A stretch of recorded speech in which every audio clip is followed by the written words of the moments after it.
Hey, look at me. Stuff falling off, plant dying. I'm literally on top of the world. And what do you have? What do you have? Nothing. You have nothing. Okay, let's watch the video.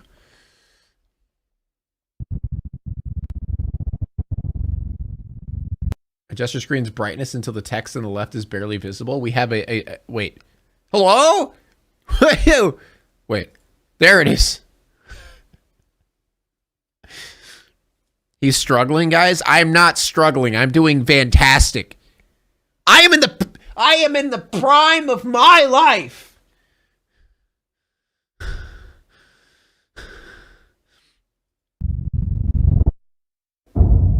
In the state of Kentucky, there is a cave that every now and then demands a sacrifice. Okay, if this is what I'm thinking of, I feel like I've seen this multiple times. Is this the one about the dude who got trapped in the little cave where he kept going down as like a 6-inch thing, and he kept like just shoving his way in there, and then he died? Is that this?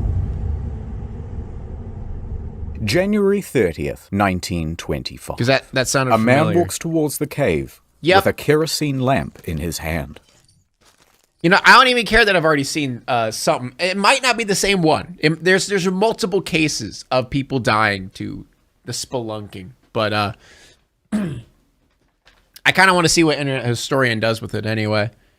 It's always a good story. He hangs up his jacket and ducks into a 5-foot opening. The inside of the cave is narrow. He has to drop down on his hands and knees, crawling through a passageway filled with jagged rocks and choking dust. Who the fuck does this? Then down a chute seriously, he had cleared out months earlier. All of the daylight is gone from here, and this lantern is his only source of light. Ignoring the loose limestone rocks perched directly above him, he is now 100 feet in, and here he reaches the turnaround room. Now, they call this the turnaround room because this is the juncture where even experienced cavers say, no thanks, and turn around. Because to continue on means going digging through for this. gold? No, chat, you want to know why people do this?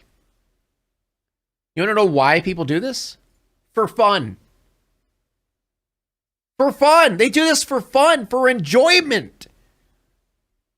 The squeeze. A gap in the stone of only 9 inches.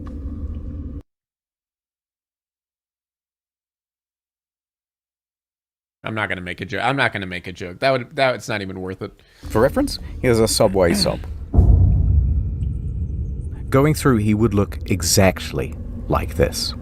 His arms will need to be completely at their side, and he will need to exhale so that he can reduce the size of his torso. Gradually, bit by bit, he disappears into the hole. Smart. His clothes are caught on sharp gypsum crystals, hooking into him and threatening to hold him in place. But using his feet like paddles, he pushes through. He reaches a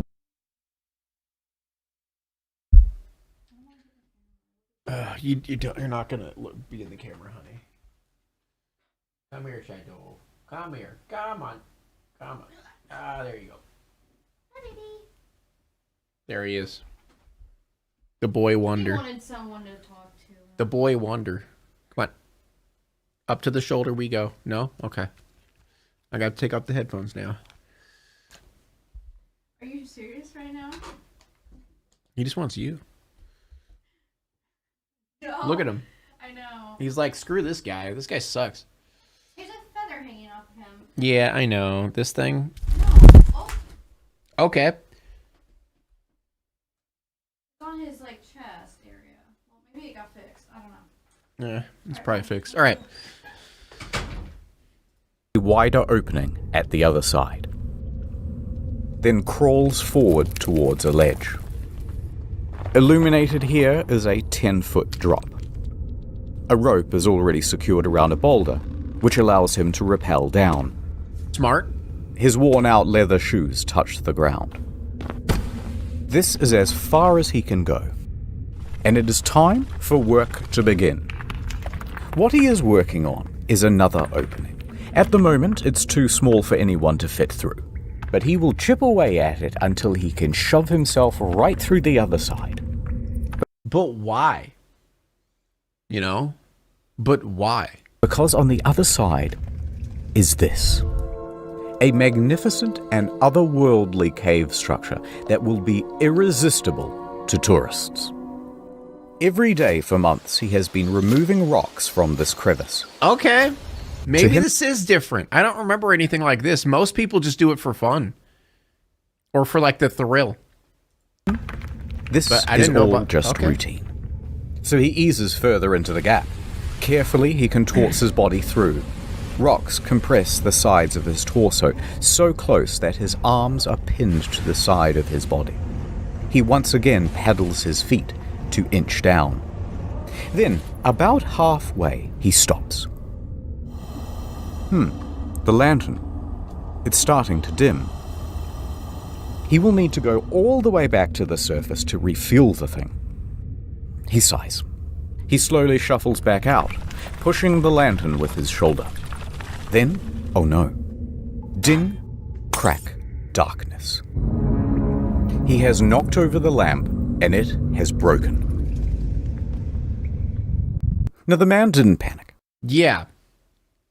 Yeah, I'm good. Yeah, no. I'm good. Yeah, no. He had been caught in the dark before, and he could make his way back by feel alone.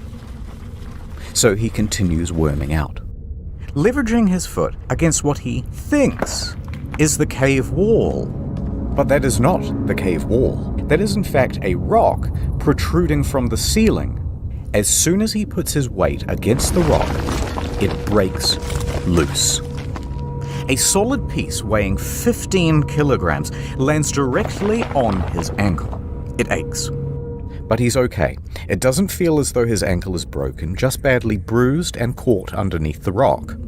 So he shuffles to move the rock away. Suddenly, gravel. A lot of gravel. It falls onto his feet, his legs, his torso, and the weight of it all forces the wedged rock deeper into the gap underneath his foot. Pinned. He tries to push forward. He cannot. He tries to inch backwards. He cannot. Dude, this is probably the worst way to die.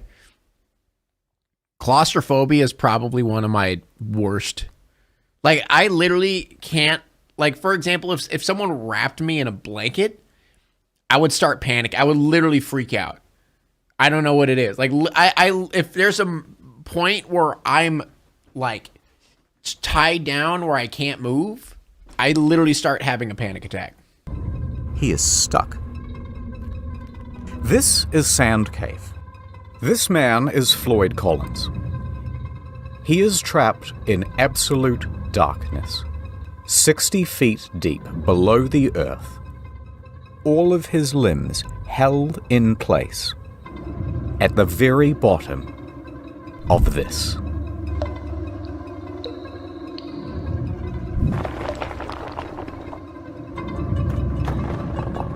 Jesus Christ.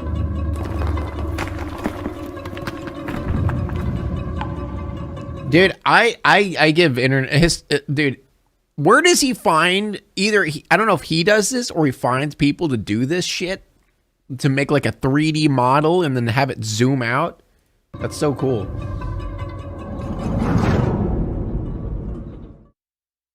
But before I tell you what happens next, ad time. Speaking of people trapped in a cave, World of Tanks.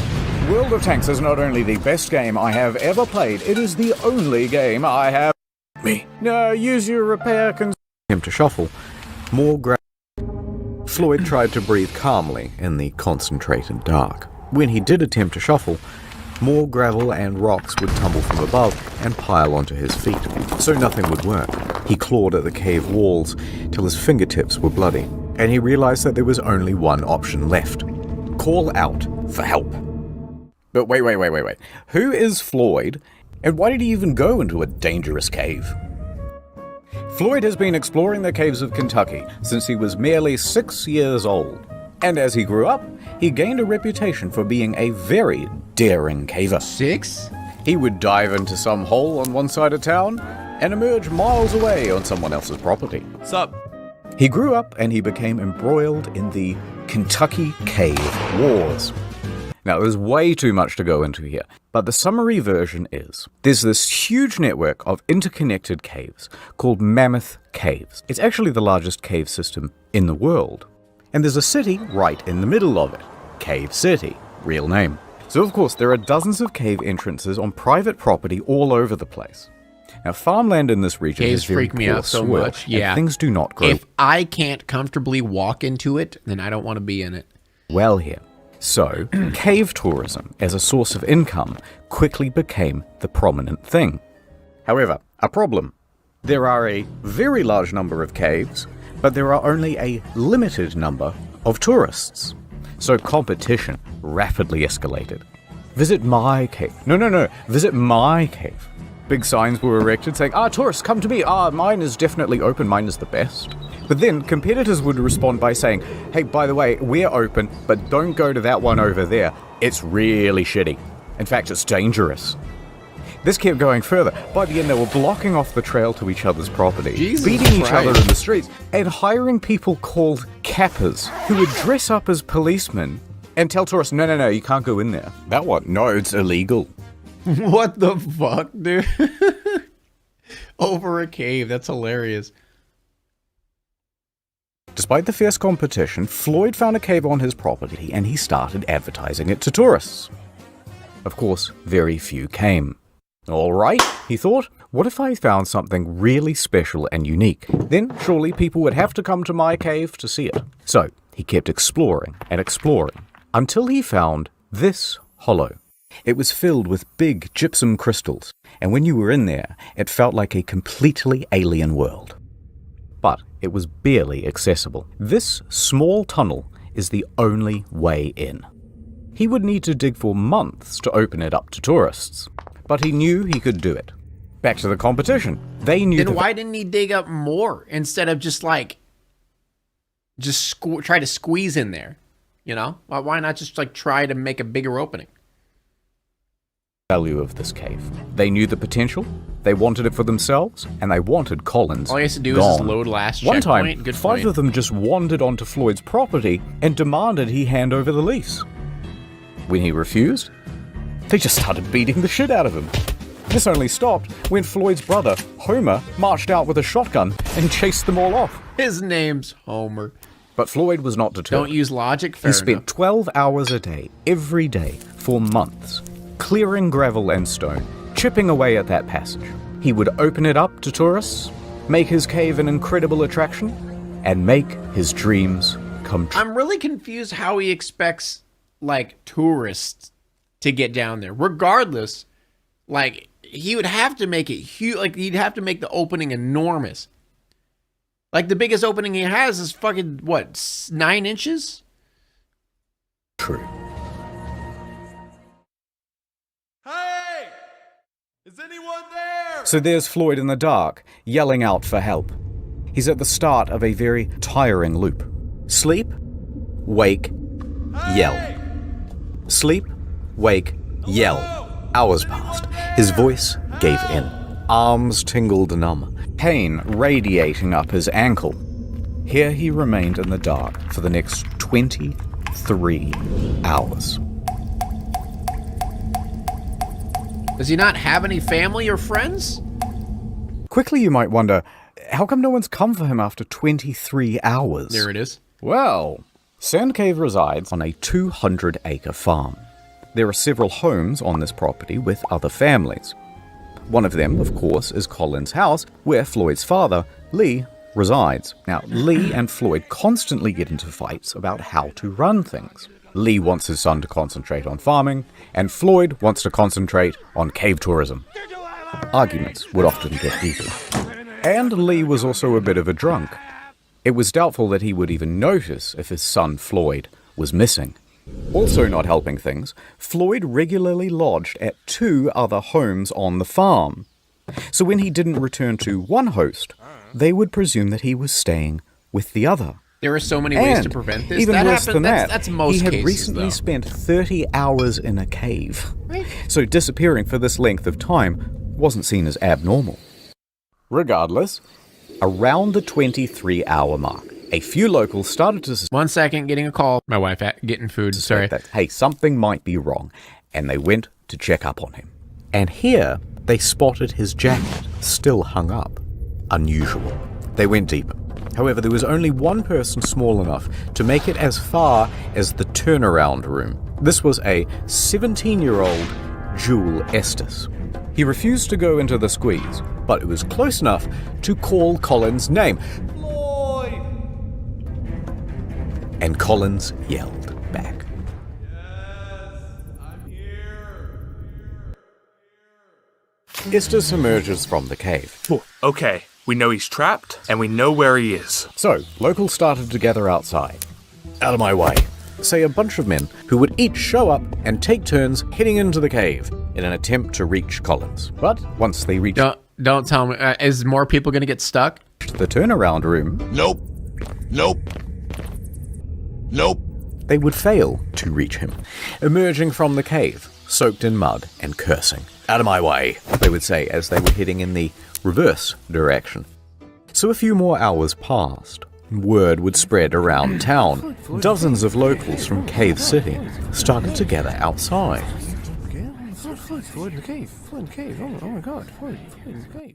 Over in Louisville, Floyd's 22-year-old brother, Homer, he gets a phone call.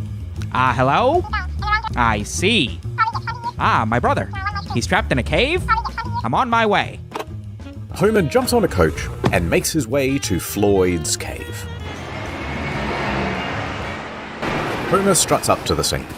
Dozens of men are standing around outside. He ignores them all and marches right into the cavern, still wearing his city clothes. He makes his way in, down Yells the back chute, what's happening through the on Game of narrowing Thrones. passage, down on his hands and knees towards the turnaround room. And when he arrives, he does not hesitate.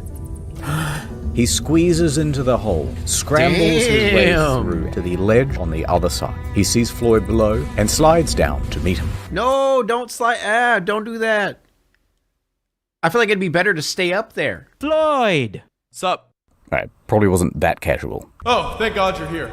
Homer took a moment to shine his light around the area and assess the situation. It was not good. This rock formation is going to prove almost impossible to work around. Alright, so let's have a look. Floyd is here. The rock is here, pinning his ankle. He's surrounded by rubble, and there's a pocket of gravel above him ready to fall. However, because this opening is so small, there are only two viable ways of reaching Floyd and that gravel. Option 1, the most obvious, feet first. But if you do this, you have to kinda squat, and your own torso obstructs access to the rubble. Otherwise, option 2, come down head first. That will give you better access, but you're trying to move hundreds of pounds of gravel upside down. Worse yet, there's barely an inch around Collins on either side, so good luck getting your arm down near Floyd's ankle to actually... They're gonna have to amputate his foot. Is that what's gonna happen? This freaks me out so much. Yeah, this is giving me quite a bit of anxiety. I'm not gonna lie. I'm getting a little bit of you know. Option from 3, the wedged Minecraft? rock. True. Homer calls Just back turn to on the creative less mode. daring rescuers standing behind him. Quickly, some food and drink. They send it through. He hand feeds his brother a pint of coffee Was that and a Jaeger? total of 9 sausage sandwiches. Feeling better? Much better. Then, Homer went to task. He began removing rocks and gravel, tiny scoop at a time, with the help of an old syrup can.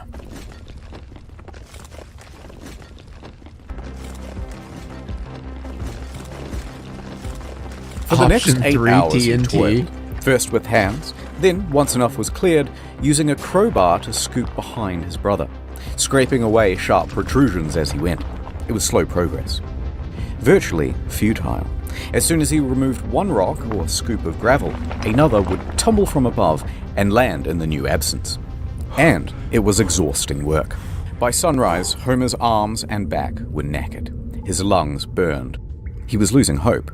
Homer emerged hours later, shivering violently, skin bruised from his fingertips, but the cave barely yielded at all.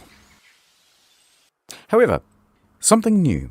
By the time Homer reached outside, he was greeted by a sea of approximately 100 men and women standing around, drinking, squabbling, and talking big game about how they too were going to save Floyd. Right. The press was also present to help people gawk from afar. Now, Homer recuperated at a small tent near the cave's Well, mouth. wasn't he the only one who even attempted to go into that small hole? Maybe use a pipe to ease Floyd's breathing? Bro, wait, what year was this? Like the early 1900s? Something like that?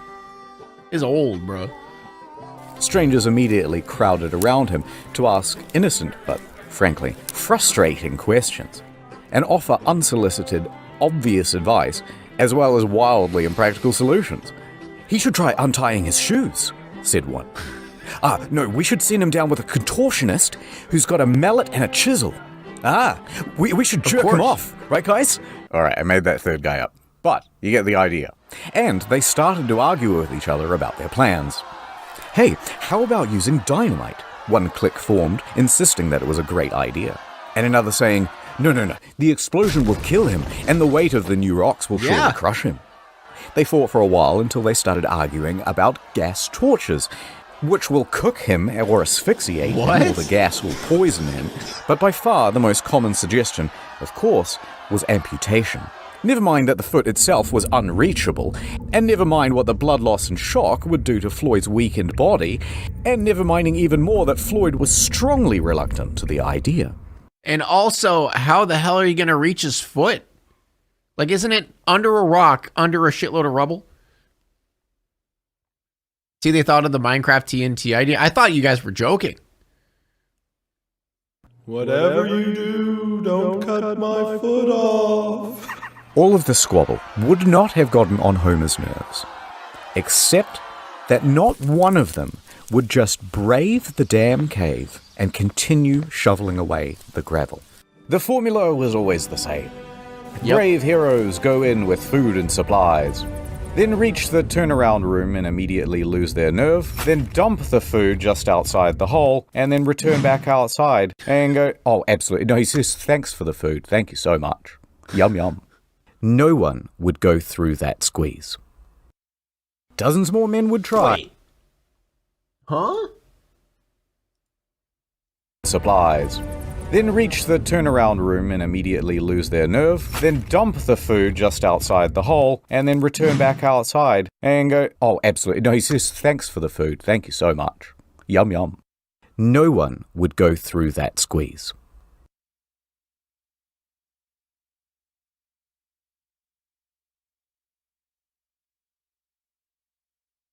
Huh? It's that small?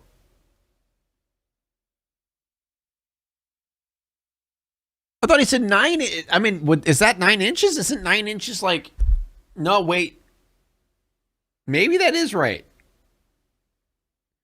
Holy shit. Holy shit. Dozens more men would try. All of them would fail.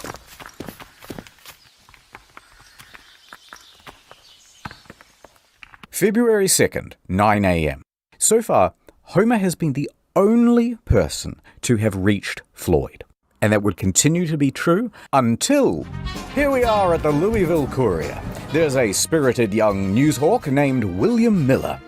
He's talking to his boss, and he's trying to convince him that it's a great idea for him to cover the story of the man trapped in the cave. Listen up, boss. I'm hearing talk of a man in a cave. He's stuck down there. That's the turnaround point. Like, that's the 9-inch hole that he squeezed his way through. I couldn't fit in there. I don't think many people could. I don't think anybody could fit in there. Most people.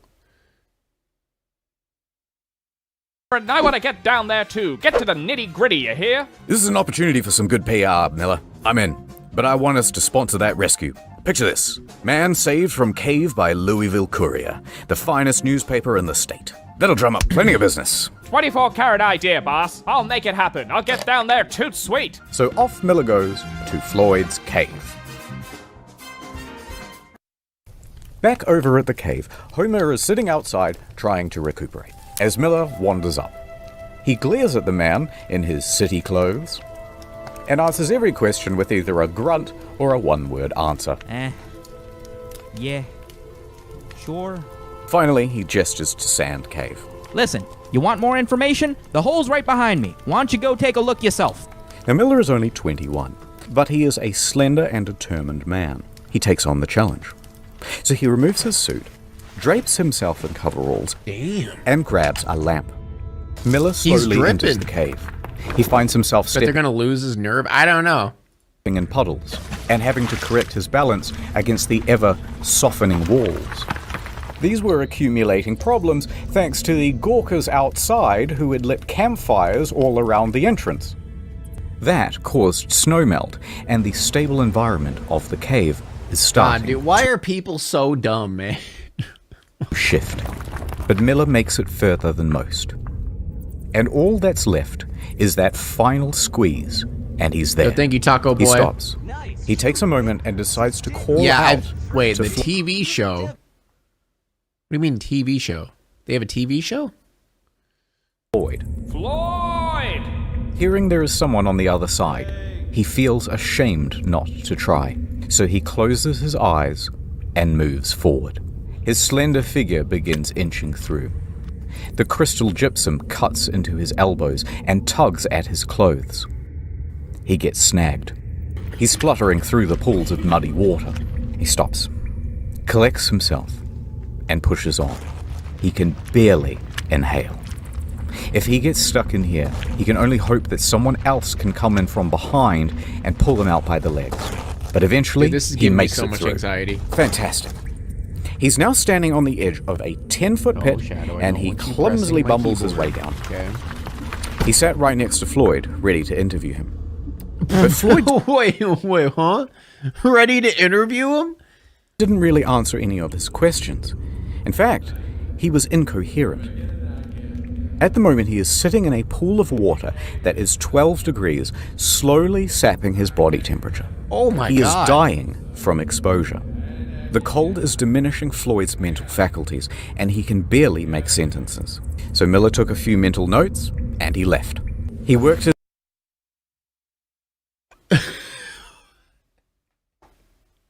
What? The man goes down there. Oh, man.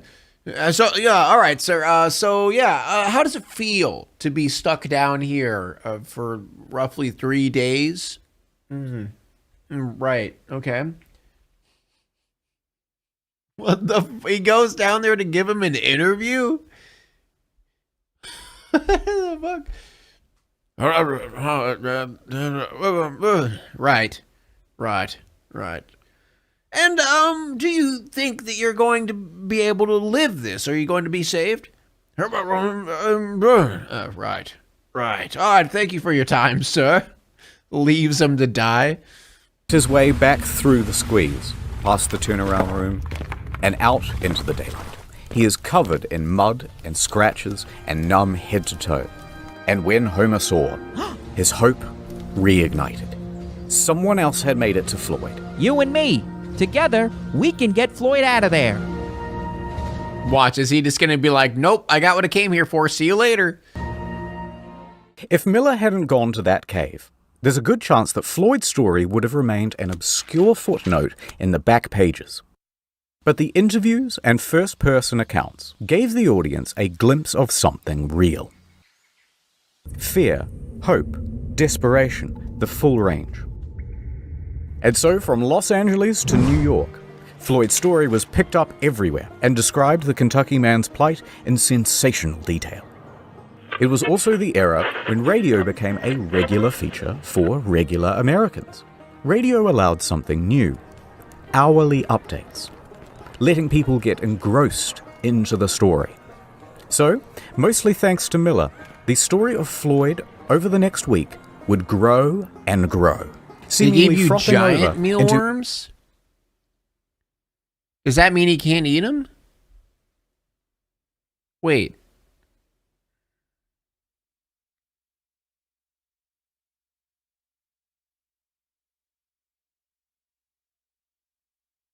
So we can't eat him.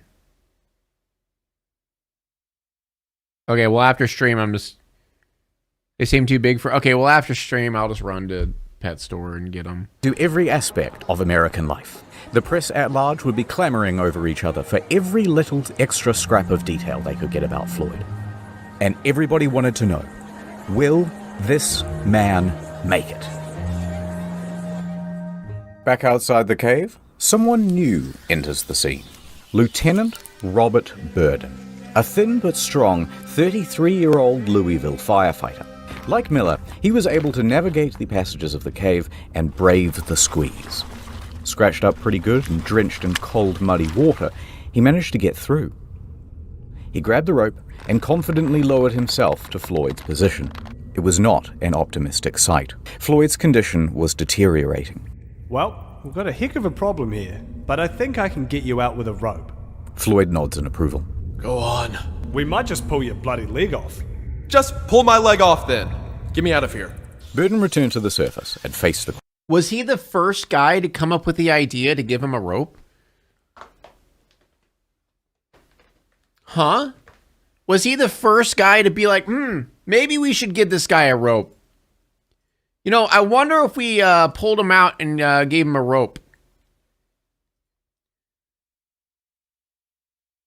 The crowd. He announced. We will attempt a rope pull. The crowd murmured. It was dangerous.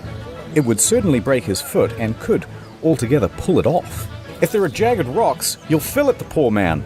Amongst the crowd, a doctor stepped How was he the first person to come up with that idea? What? forward. A rope pull could stretch his internal organs and cause them to rupture. You'll kill him. But Floyd is dying of exposure down there. The situation is becoming desperate. Burden put caution to the side. The time for strategy is over. Now we try brute force.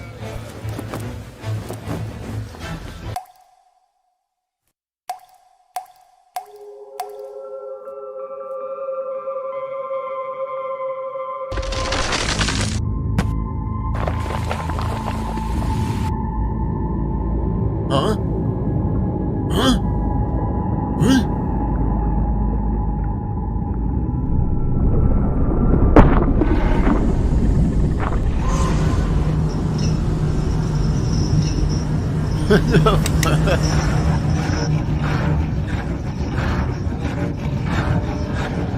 This is chat. This is actually what happened. This is legitimately what happened.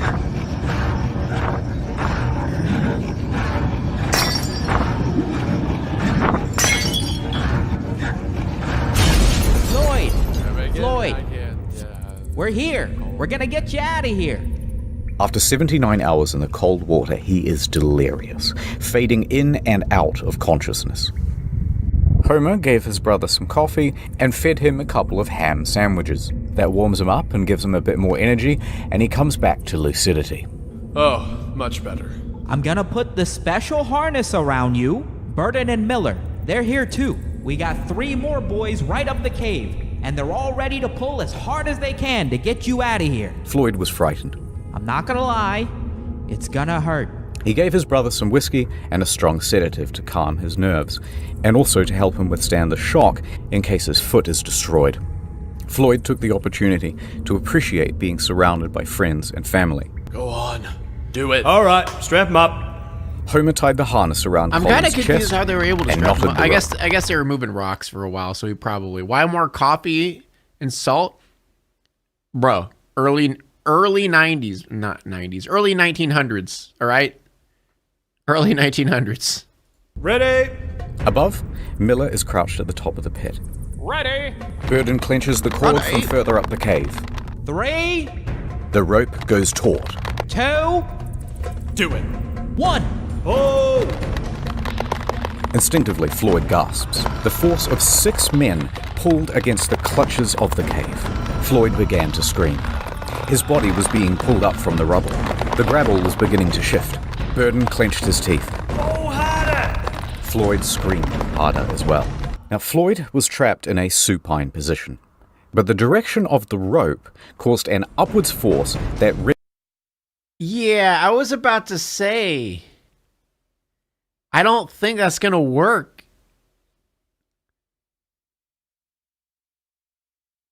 Because I thought they were going to, like, pull this way. Like, there's going to be a guy here and pull him this way while they're pulling him up at the same time.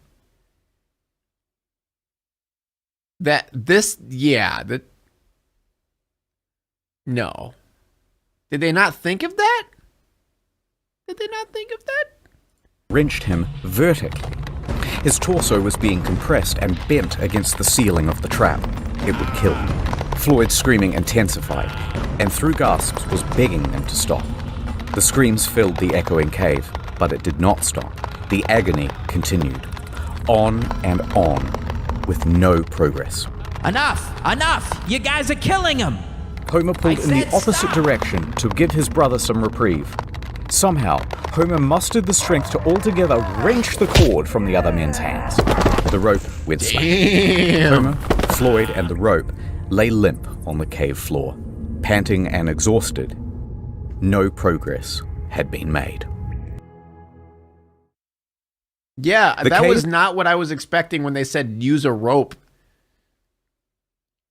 You know, like maybe pull them that way first. I know it could probably only be one guy, but I mean, one guy is better than like fucking lifting them up like that. Homer's strong as fuck, I agree. Cave would not let this man go. The futility of the situation. Guys, sank stop in, him and all dying. they He's could just do saying that because was his leave foot's for coming now off. and Pull harder. reassess. Everybody was shaken by the experience. Burden fainted as he crawled towards the exit. Most of the other men had to be carried away. Outside, the crowd had grown to 200. They buzzed and asked useless questions, and Homer walked dejectedly past them. He sat by thinking what he could do. The cause seemed hopeless. Homer?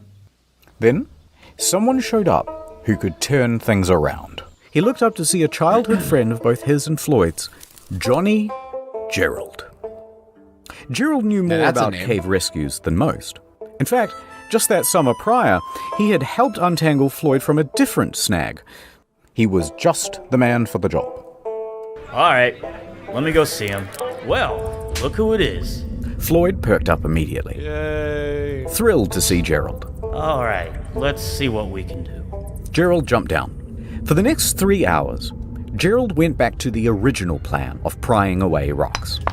His stamina was good, and progress was surprisingly good as well. For several more hours, he continued, just moving stone after stone. New one would fall in its place, and he'd move that one too. By midnight, he had enough room to shift position and clear some of the gravel that was at each side of Floyd's body. Gerald would spend several more hours scooping. And it worked. For the first time, Floyd's torso That was rusty now cage, available. yeah, I believe so. Then his hips, his upper thigh. For the first time in over 90 hours, Floyd was able... How did no one else what? So no one else was able to move the rubble except him? to wiggle his arms, his hips, and even that trapped right leg, though it was very painful to do. In that one session, Gerald managed to move a half-ton of rock, but there was What still the a lot hell? more to go, and that rock by his foot was still holding him in place. By 2 a.m., Gerald was spent. He needed rest, and he was ready to head back outside. Floyd, tomorrow, you're gonna be a free man. He dies, doesn't he? Now here you might think that things will become straightforward. They did not. Now that space had been cleared, Burden became convinced that if he could get down that passage again, he could free Floyd with another rope pull. Fate.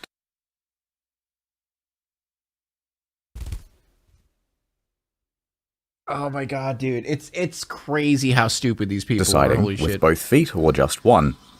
But when Burden Is he tried shitting and pissing himself? Of course he is. to enter the cave again, Imagine he the was smell. sternly rebuffed by He the didn't think of the locals. smell. They were playing gatekeeper. They had been specifically instructed to not let anyone in, and they were especially opposed to Burden making another rope pull after word spread about the disaster of the first attempt. He tried to reason with them. Let me try the rope pull again. It'll work this time. They wouldn't let up. Instead, they shouted obscenities and shoved him in the other direction. Oh, shit. Meanwhile, Gerald and Homer are incapacitated with exhaustion, and Miller was busy filing some paperwork for the Louisville Courier. Nobody else had the ability or the authority to take action, so Floyd spent all of that morning alone. Hello? Is anyone there? Help! Hey! Anyone out there? Word spread about Floyd.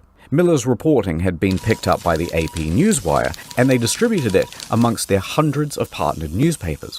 For Miller, it would be the biggest moment of his career. But he didn't stop to pay it mind. He spent the day hatching a rescue plan. Miller descended into the cave and set to work.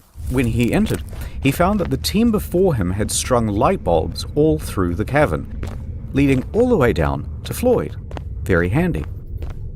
A bulb was also put around Floyd's neck to keep him warm and make sure that he was never again left in the dark.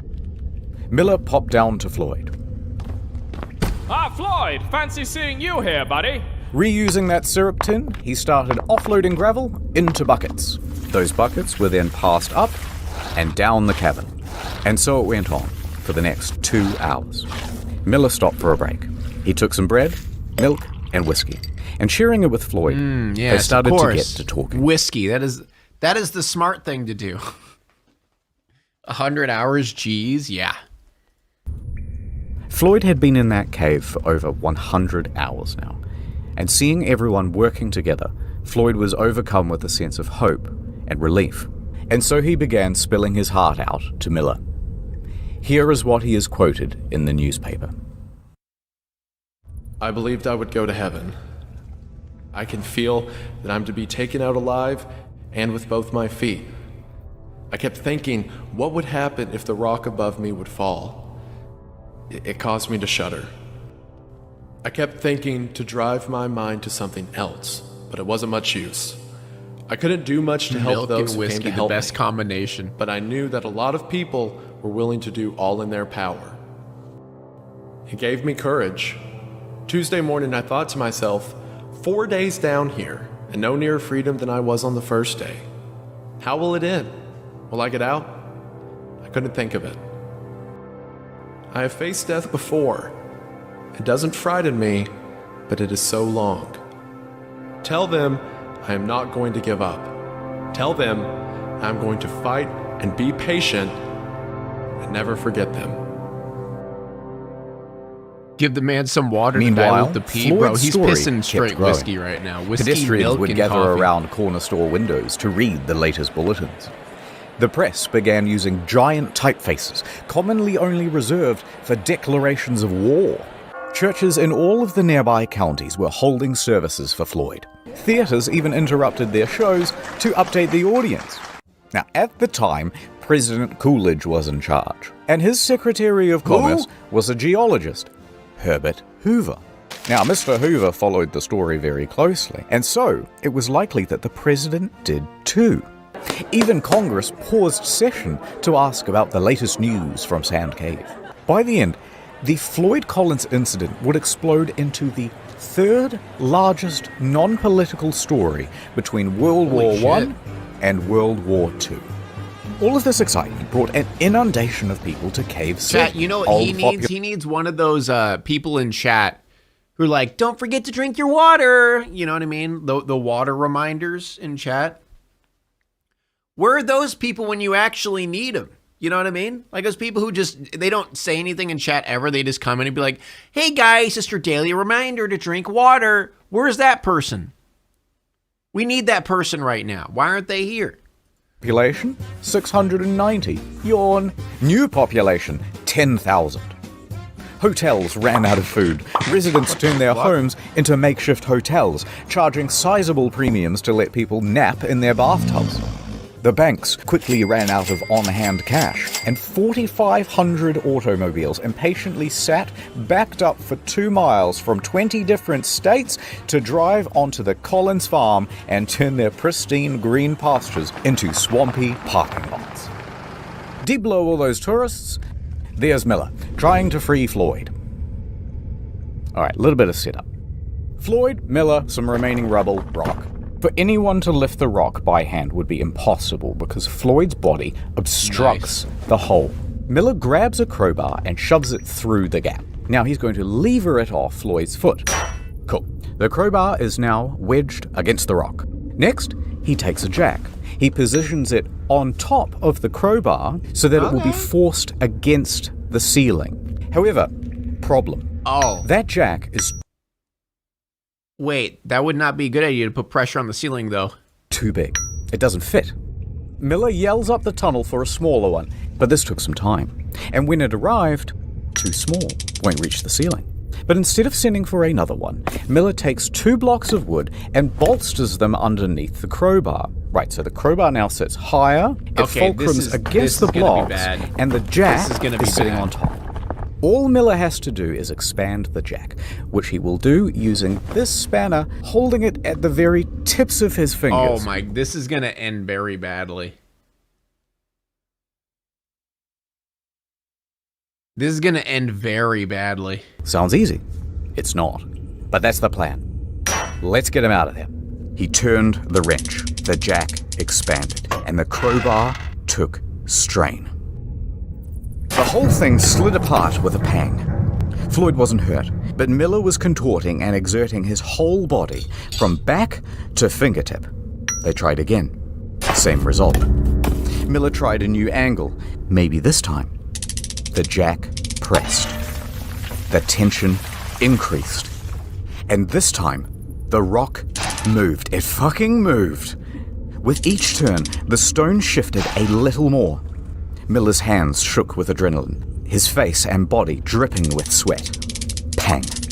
One of the blocks slipped, and the wooden tower went sideways. The rock painfully slammed back down on Colin's foot. You'll get it next time, Miller. Try again. Miller did.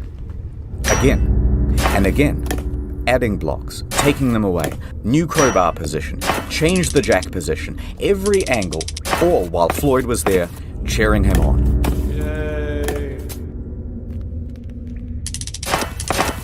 His storytelling is awesome. Yeah, Internet Historian is really good at doing documentary style videos.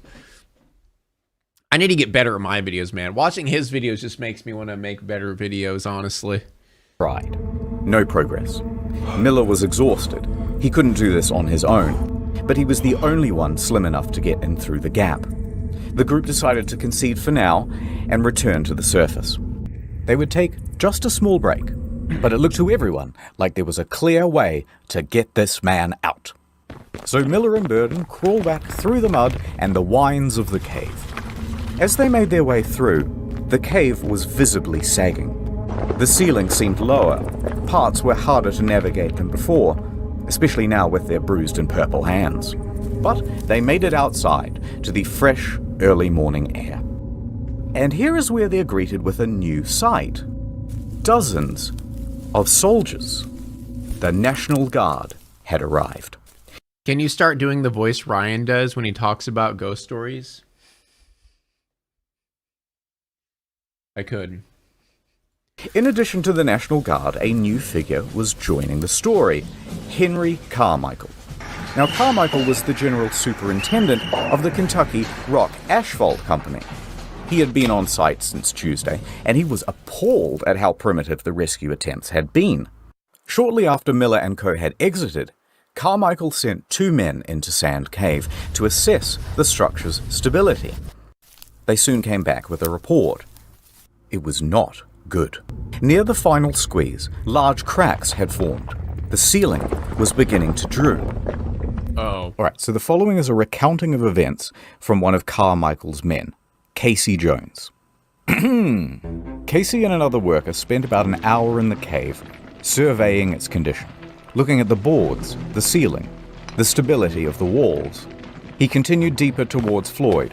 He was fighting against his nerves. The shifting of the rock pinged his every instinct to flee.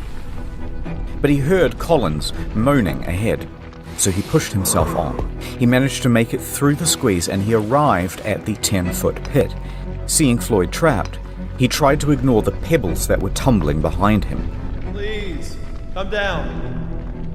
I can't right now, Floyd, but I will when I get back.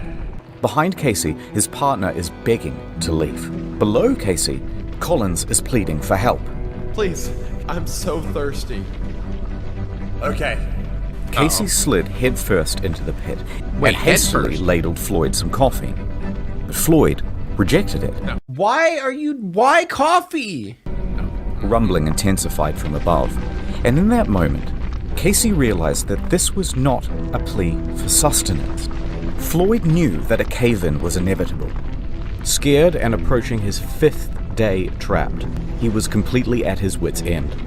He knew he was about to be trapped in that cave, and he didn't want to be trapped alone. For God's sake, Casey, come on, you'll get us killed. Stay with me, please. Don't leave.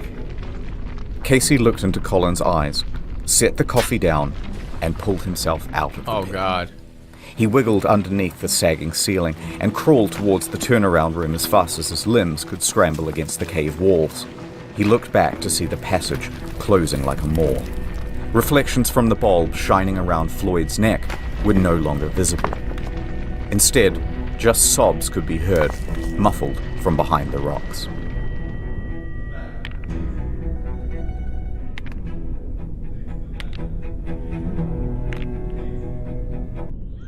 Miller and Burden awoke in the late morning, confident that today would be the day that they saved Floyd. They had some new equipment too. Some wire Wait, did they not know about the cave-in? to wrap around the wooden blocks to prevent them from slipping. And they changed their mind about that acetylene torch. They'll use it to burn away 2 rocks that had previously blocked their way. But when Miller got to the turnaround room, all of that optimism left him. The entrance to the squeeze was now just a pile of debris. Miller froze, staring at it for a long while. Then he sighed and did the only thing he could think: attempt to move some of the stones. But each adjustment led to more rocks just tumbling down and landing in that space. He persisted until... crash. A large chunk of clay landed onto his feet. Oh my God, again, Recognizing dude. the danger, Miller returned to the surface. Oh, okay, I thought he was going to get 15 stuck. minutes later, he emerged from the cave with a bloodied up nose and bruises down his back and shoulders. Burden caught sight and races over to him. Miller just says, "For God's sake, just don't let Homer or anyone else back in there." Now, he didn't actually need to worry about Homer going back in there because he was sidelined with illness. But he did, however, need to worry about Gerald, because he was furious. Gerald had warned everyone that putting dozens of people in Sand Cave would cause a collapse. It certainly did. The rest of that day would be wasted, as men threw blame around and screamed at each other about how to handle the cave-in. And Floyd This is such a spent the terribly rest of that day mismanaged situation. alone.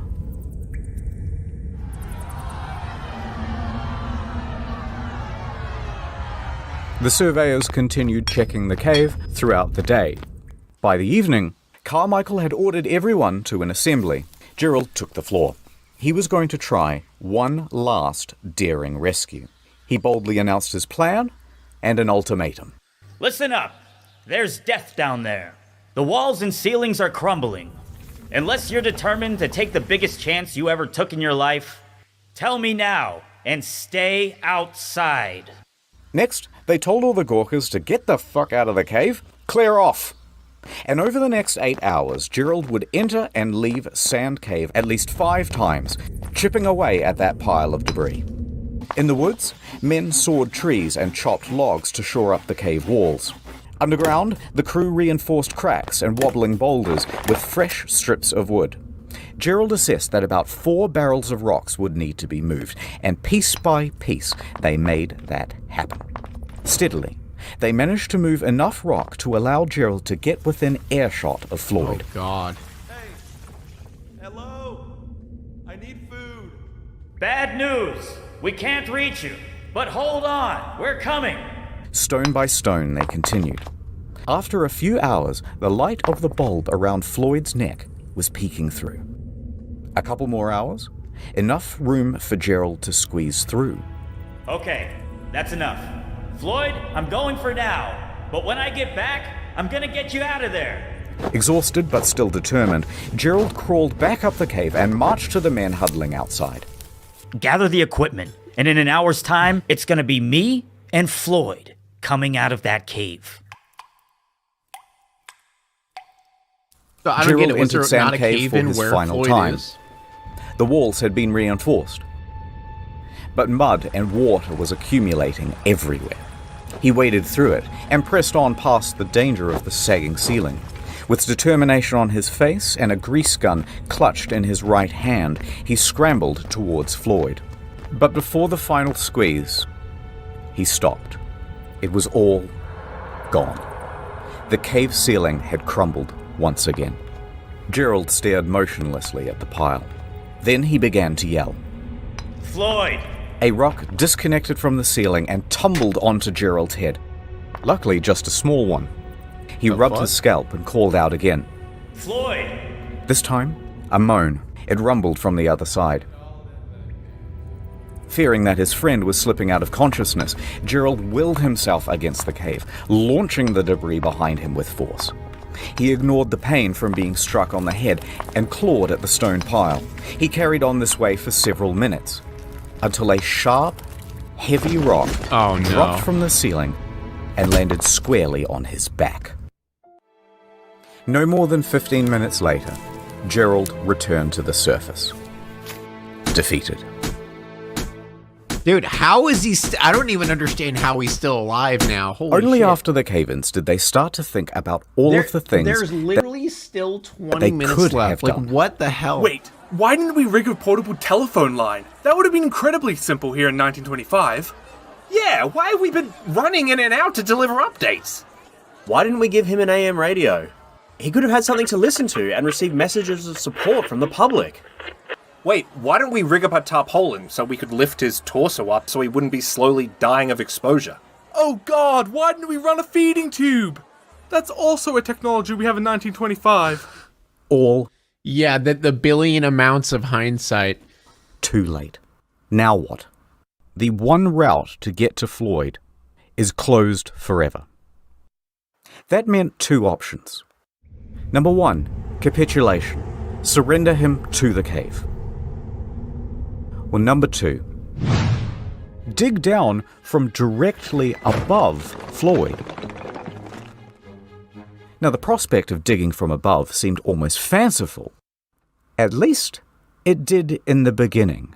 But luckily, they had some help. Owing to Miller's reporting, Floyd had become practically the most famous person in the country. The rescue had become a high priority for the governor of Kentucky. Lieutenant General Denhart enters the scene. He's been updated on the situation, and following shortly behind him is a small army of miners and engineers. He declared to the despondent crowd, "Gentlemen, I am here on behalf of the governor. The purse strings of Kentucky are open. Take this blank check They're literally gonna and fucking bring mine, that dude. man They're gonna out mine for diamonds alive." right now. Floyd, in that cold, wet confine, could not have imagined the scale of the operation that was going on 55 feet above him. Authorities assumed control of Colin's rescue. Denhart gave Henry Carmichael the lead to dig, and Carmichael raced to get to work. He enlisted his employees, his fleet of expensive high-tech machinery. Professional groups were brought in from all across the state. Local townspeople were mostly excluded, and for the first time since Collins had been trapped, work was now about to go ahead in a systematic manner. Everyone knew the plan, everyone had something to do, and everyone was working fast. But just as hopes were rising, they were once again dashed against the rocks. They had all of this state-of-the-art machinery shipped in and assembled by the engineers and raring to go, and it was all worthless. See, the problem is, the cave drew air into it. These diesel-powered engines pumped out enormous volumes of choking exhaust. Within a day's operation, the cave would be filled with carbon monoxide, and Floyd would be dead from asphyxia. I'm still genuinely confused how digging straight down is not just going to cause another collapse on him. just as quickly as solutions would arise, the cave would parry them away. It refused to let this man go. So engineers and miners had wasted hours assembling everything, only to realize that they had to pack it all up and cart it away. Because the digging of a 55-foot shaft would be done with picks and shovels. Oh my god. Carmichael didn't know much about cave. How? All right, 1 second. I gotta put Shadow up because my food's here. Come here, bird of hell. Come here, bird of hell. Stop. Say goodbye. But he knew a lot about quarrying, and he estimated that his team of 75 volunteers could dig and dredge at a rate of 2 feet per hour. Oh my lord. If they worked around the clock, they would be digging directly into the spot where Floyd lays within 30 hours. Now, is it possible that Floyd could survive for another 30 hours? Absolutely. Let's go. The first ton was moved, and at first, it was easy work. Just dirt and clay. Carmichael understood well that this was a race against time, so he watched the men closely, and if they seemed to be slowing down, even a little, they would be yanked out, and immediately a new worker subbed in. Nonetheless, the pace slowed. Yo, thank you By so 10 much feet, for... the Wait, shaft how much narrowed is that? greatly, which meant... Say hi to my dad, Mondo. Thank you so much, Dindy. Dindy, thank you so much. That only 2 men could work at a time. At 15 feet, they hit boulders. Pickaxes went in, and a system of pulleys and buckets had to be used to cart the rock out. Tracks were even laid to ferry the refuse to a dump site. Time passed. Hours passed. Night went to day. The day was hot. This was yet another problem. Because it's early February, there's tons of ice still in the ground, and its exposure to the fresh midday sun meant that the walls of the shaft were softening and the ground becoming sodden. The pace of digging slowed. Wait, It wouldn't was that make now it only faster, or am I half crazy? a foot per hour. Most anyone could do was watch helplessly on the They're on sidelines hardcore mode? and pray. Interestingly, though, there were a lot of people on the sidelines. Floyd wouldn't have believed that the space above him had turned into a literal carnival in his honor. Vendors showed up to sell hamburgers, hot dogs, and souvenirs. Families sprawled out over blankets to listen to hymns from local church groups. Is it me? Or is that kind of like disrespectful in a way? They're making it into a party. They're making it about themselves, dude. That's all they're doing. The local mountebanks sold moonshine and miracle cures. There was even a bloody juggler. And Old Man Lee was there, walking around, shaking his jar, and soliciting donations. But where were Homer and Burden and Miller during all of this? Okay, let's back up a bit. People did not properly understand exactly how Floyd was trapped, and the news didn't help much either. So the obvious question started to arise. Why hasn't he been rescued yet? Just clear some gravel or pull a rope. How is this so hard? Motive was attributed. I heard they didn't even want to have It's him ironic rescued at because he all. wanted that place to turn into an attraction. Good point. Good point. Thank you so much, Hunter. Humans love to sensationalize the suffering of others. Yeah, it becomes intriguing to people to the point where, you know, this shit happens. I heard that they're doing all of this for publicity. And Lee's activity here of we go. soliciting donations, remember from before, further inflamed rumors. I bet Floyd isn't even trapped in there. These were all real rumors, and they got worse. You know what? I've heard he comes out at night, and then he just goes back in the morning. Other rumors included, Different times, same shit. Heard that after Floyd went into the cave, someone murdered him. Others said, I think they're withholding food and water from him so he dies. This whole thing is a fraud. As time went on, here we it was go. harder and harder to ignore the hoax claims. Then, people started to form righteous mobs, claiming the whole thing was a fraud, and they started to get nasty. In fact, 2 people even went to the telegraph office and pretended to be Floyd sending telegrams to his mother. Here's what it said. God, Quote, dude. Please contradict statements that I am buried alive in Sand Cave. Stop. Tell mother I am all right. Stop. Am coming home. Stop. Floyd Collins. Naturally, the AP published these telegrams unquestioningly, and now word is out to the press that he isn't actually in the cave after all. That made the authorities look foolish, and it could not go on. So, a hasty court-martial was arranged, and Homer, Miller, and Gerald were summoned. They hold one session on Monday and another on Tuesday. Lee and everyone else is cleared of charges, a retraction is written, and things carry on. Generators rumbled, pumps churned out water. Men continued working in shifts and carrying away the earth. Here they are with strips of lumber to shore up the walls. They were only 25 feet down. The pace had slowed to 4 inches per hour. Jesus Christ. In their desperation, they resorted to dynamite. But this did little to the boulders. Despite all these bleak circumstances, people's spirits were high, because everyone was keen for their turn to dig. And because they had one more thing to latch onto. He is probably still alive. Now, how do they know that? Okay, so remember that light bulb around Floyd's neck? Well, it's powered by a simple copper wire. Bare copper wire is subject to very minute fluctuations in resistance. So, an engineer rigs up a radio amplifier to this wire to read the current and see those small fluctuations. There they were. About 20 per minute, the rate of steady breathing. As his chest expands and contracts, they can read it from this device. That's big brain right there. What the fuck? And so, they kept going. And going. And going. 30 hours was the original estimate. Now 144 hours had come and gone, and they were only at 44 feet. Wait. Hour 288? Holy Then rain fell.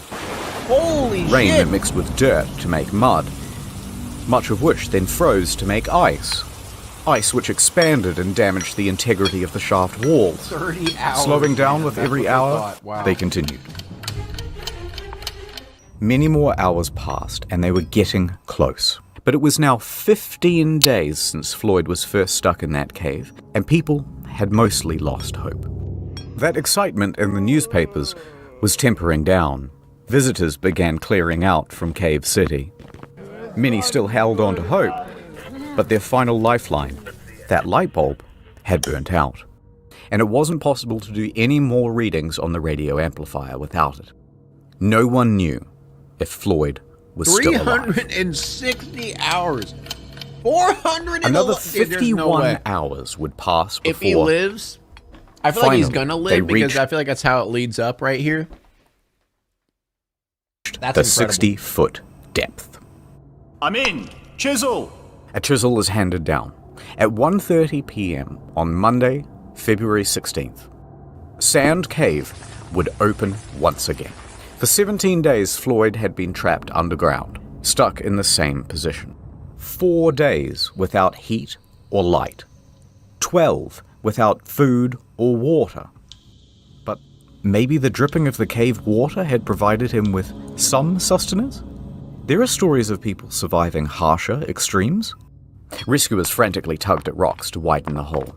Everybody stood by, absolutely silent, peering into that hole. Ed flashed his light into the gap, then eased himself in. Brenner aimed his light around the room, and then, finally, at Floyd. The first thing he saw was a golden shimmer. It was not the light bulb. It was the reflection of Floyd's tooth. His mouth hung open. He was dead. Brenner was helped out of the cave, and he delivered the news. Dead. That's disappointing. A coroner would later state that Floyd succumbed to exposure, and that they had missed him by just 3 days. About the same Just 3 days. time that the light bulb had gone out.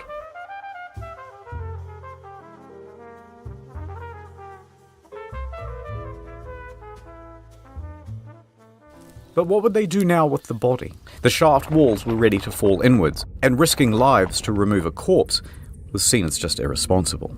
So the following morning, officials made a decision. Floyd would be entombed where he lay. The cave would keep its victim. Now, this did not sit well with the family, but what could they do? The next day, they planned the funeral. The town emptied of people, and the shaft with Floyd at the bottom was refilled with soil. But that's not quite the end of the story. But if you hung on for this long, keep holding on, because things are going to continue to get interesting. But first, let me do a wrap-up of where everyone is and all that stuff. Context. The Collins family already had financial hardship. Okay. Locals saw Old Man Lee scouring the rescue site for glass bottles. Does it But have the to do owner with of the land, tourism? B. Doyle, and supposed friend of Floyd, was wholly unsympathetic. He erected a sign on the highway which said, 200 yards away, the body of Floyd Collins is imprisoned in Sand Cave. Then he began charging tourists 50 cents apiece for the opportunity to gander into the hole. It's 100 years later, B's dead. Let's call it even. Also, remember those claims of Kentucky being an open purse? Well, the state reneged on the deal. They refused to pay many of the rescuers, and most of them went home without any compensation. The fuck? Some of them did make some money out of the situation, though. They lucked into vaudeville gigs and roamed the country, giving their first-person account. Miller, however, received an astonishing offer, a $50,000 contract from the Chautauqua Lecture Circuit, equivalent to the better part of $1 million in today's money. He declined. He continued to work at the Louisville Courier-Journal. The following year, his coverage of Floyd's story earned him the Pulitzer Prize. Now the brother, Homer, he needed money and he agreed to do that vaudeville circuit. He stood on stage and regaled the audience about tales of his brother, their childhood, and the tragedy. But Homer made it known why he was up here on stage trying to get money. He had a mission. I kept thinking of Floyd lying in the muck, where he had suffered beyond our power to imagine. I would never have peace of mind if he remained there. He wanted the money to dig Floyd up and get him out of that cave. A couple of months later, he had it. Alright, so back to Floyd. April 17th, 1925. 7 miners showed up to the scene. If someone else They began dies, to dig. dude. Within a week, they had arrived at Floyd. And this time, they approached from the other side of the rock formation. That way, they could remove the rock pinning Floyd's leg. They lifted him up from his tomb and laid him down on the fresh air above. April 26th, 1925. Floyd was set to rest in the family cemetery. A stalagmite had been set as a headstone to mark out his plot. And there he lay. No, that's not actually where it ends. Okay, this is where it gets weird. 2 years later, 1927. Times had been tough for the Collins. So Floyd's dad sold Sand Cave to a dentist named Dr. Harry B. Thomas for $10,000. Damn. Homer begged him not to, because at the time, the government was starting to buy up tons of land in the area and turn it into national parks. They had to pay at a very competitive rate. But Lee was becoming a bit old and senile by this point, and frankly, it's doubtful that he cared about Homer or Floyd or anyone else for that matter. It's 100 years later, he's dead now, let's call it even. So, the point is, in this land sale with Thomas, Lee agreed to a very odd clause.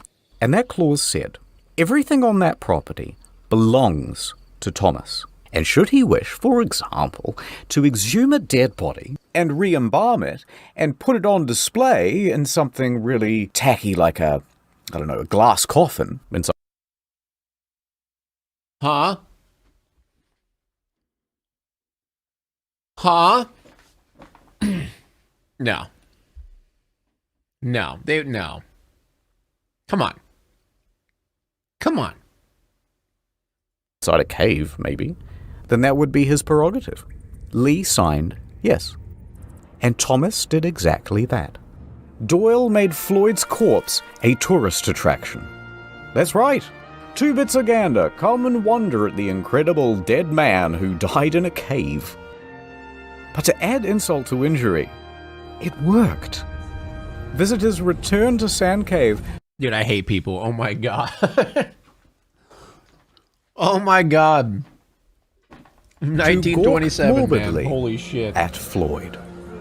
Within a few months, Thomas had turned Lee's failing farm into a successful business. Now, the rest of Colin's family is horrified. They try a number of times to get Floyd returned to them, including through the legal system. But somehow, incredibly, the judge ruled in Thomas's favor. And so... he did sign the contract. There he lay for the next 2 years. Is that supposed to be a picture of the coffin, or? Oh, it is. Okay.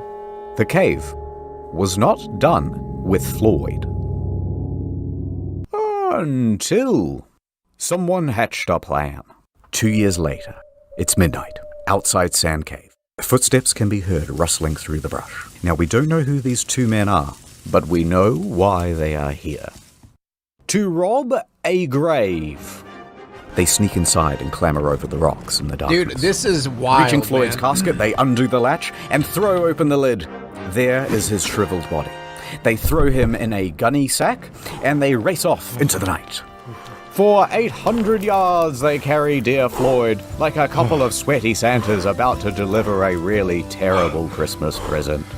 Panting, out of breath, knowing that they're going to get caught any minute, they reach the Kentucky Green River hillside. There's no time. With a 1, 2, 3, they launch his body towards the river, and Floyd goes sailing into the air, up, into the starlit beyond. What the fuck? And landing in a bush. Oh, God.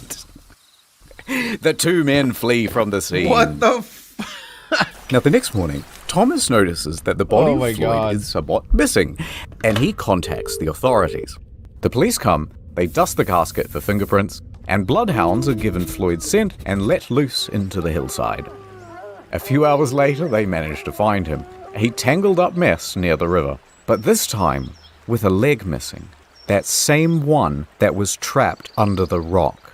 So, despite his protest, it had been amputated. Neither the leg nor the culprits were ever found. And while it would be nice to think that this was some well-intentioned duo Dude, that this did this man out of the has kindness had of the their heart weirdest to fucking free life. Floyd, Holy it's shit. much more likely that it was an act of vandalism because Floyd was simply too much of a hot tourist attraction. The following day, Floyd was cast back into the cave, back into his box, and it was covered by a metal lid, surrounded by a metal chain, and locked with a padlock. He was now more trapped than he had ever been. This cave had spun fate once again to make sure that its victim would never leave.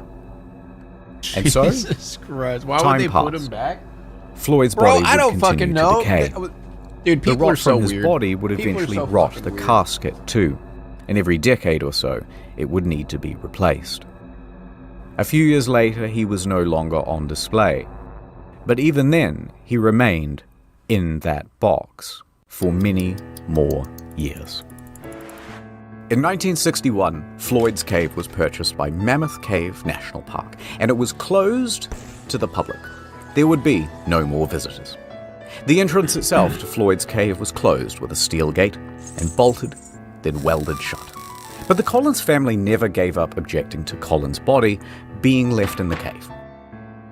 And here is where the story ends. In 1989, at the Collins' request, the National Park Service ventured into Floyd's Cave. Continuing on a more than 60-year tradition, a team of people worked over the course of several days to remove him from the cave. They took him out, left the cave, locked it behind them, and laid Floyd to rest at the Mammoth Cave Baptist Church Cemetery. After 64 years, All in over Sand a Cave, dead man's body. Holy he is shit. now finally at peace. The end. Thank you to Wendigoon as Floyd, If you don't let me out, I'm going to hire a gang of hitmen to come to your house and kill your family. Samito as Homer, The BTS meal McDonald's bag that has I'm McDonald's hungry. and BTS. Shut the fuck up and eat some BTS, bro. Ordinary Things as Miller, That was a good fucking video, though. I don't know why I'm not subscribed. Subscribe to Internet Historian. Great video. The story repeated like 5 times. Yeah. That was the worst story ever. Dude, that man that is like the worst after death. First off, the worst way to die. I mean, that is honestly probably one of the worst ways to die. Okay, maybe not the worst, but one of the worst. And then everything they do to his body after, wow. Now it's time to walk away. I hope you enjoyed your stay. Did you laugh or cry or maybe subscribed? I'll thank you either way. You know I will miss you. I hope you return. Tell your friend or your mother to get me more views, please.